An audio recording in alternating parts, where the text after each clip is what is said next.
Welcome to the Banker Lamp. Please enjoy the video. You start by confirming model and firmware so you know available menu options. This prevents surprises. Use the remote. Press Home, open Settings, then select General or Network depending on your model. Once there, make sure Wi-Fi credentials are at hand and that the router has been power cycled.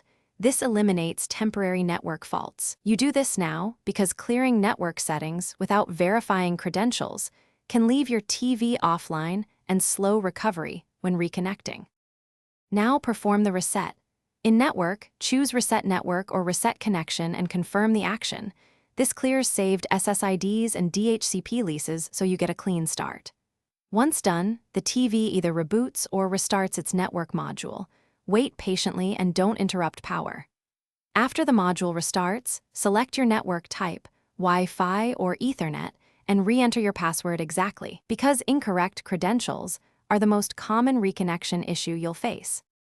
To finish, check network status to ensure your TV obtained an IP and DNS. This confirms connectivity. If you're still offline, try manual DNS like 8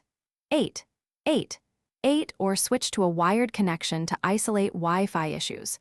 Make sure router MAC filtering or parental controls aren't blocking the TV. If problems persist after these steps, consider a full factory reset as a last resort because it removes apps and personalization. Only use it when networked. Thanks for watching. If this was helpful, leave a like and consider subscribing. See you next time.